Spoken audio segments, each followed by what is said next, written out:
This is for all you guys out there with a JCB409 JCB loader. Mine's a 98 model. This is the top cylinder for the bucket tilt. I've had to repack it. It was leaking real bad in here. I got to repack the other one too.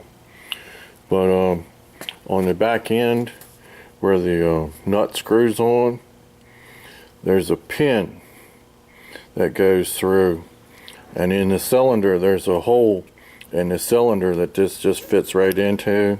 See how it goes in there? You need a metric screw. The rebuild kit comes with a new pin. It just goes down inside there. You unscrew it, and then this little band goes on top of it. Now if you're worried about not having a big enough socket to fit the end here, what I found is I was afraid I was going to have to go to the JCB dealer to have them take it apart for me and put it back together. But after I pulled that pin out, I just happened to be wiggling this a little bit, and it came unscrewed by hand, and it was a little bit tight, so I'd use my big channel locks to finish unscrewing it. But as far as needing a special socket to fit it, to take it loose, you don't. Just a big pair of channel locks.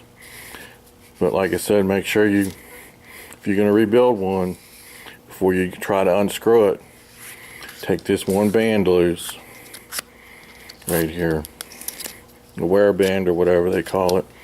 There's a pin that goes in there. See if we can get a better look at it. And it's got metric threads on the inside of it. Just get a small metric screw and thread it in there and pull it out, and then this should come loose pretty easy. But other than that, it's not too bad of a job, other than putting the rubbers back in the middle. And this the main one is a pain in the butt, but it's in there. But like I said, this is a 409 JCB loader. It's one of the older models. It's a 98 model, and I tried looking on YouTube to see if there was any information on repacking these, how to do it, or what size socket you needed to take the end loose. But you really don't need a socket. It's just on there tight with a pair of channel locks, and you can almost spin it loose. But there's that pin that goes in there. Make sure you take that pin loose before you try.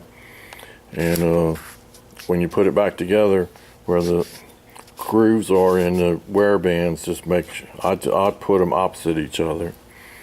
And for this end up here, I used a great big pipe wrench to take it loose.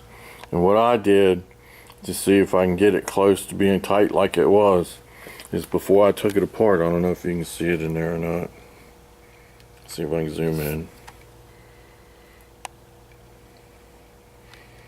But on the gland nut, I took a punch and put two little notches, dimples in here and on the cylinder, to where before I started unscrewing it, so that way I knew when I put it all together where to tighten it, how tight to make it, or whatever. So get back out.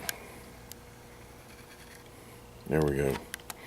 But anyway, just figured I'd put this information out there, maybe to help somebody. So I'd imagine the bucket hoist cylinder is the same. So, but what I did to loosen this up, I put my big pipe wrench on it, and I took a chain, where I put a chain, made a loop on the end of it, of the pipe wrench through the hole with my chain, and took a come along and pulled it down to the machine to tighten it up, to hold it, and got it a little bit tight, and took a big sledgehammer and smacked it to get it to come loose. You may have to smack it 4 or 5 times, but and then to get it loose. I figured I would do that.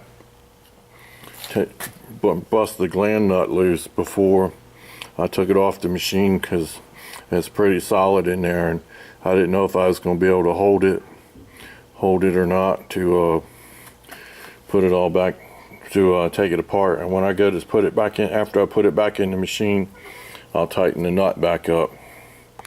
Anyway, hope this helps somebody out. Have a good one. Sorry about the messy workbench. It's probably one of the messiest workbenches on YouTube. Thanks. Bye.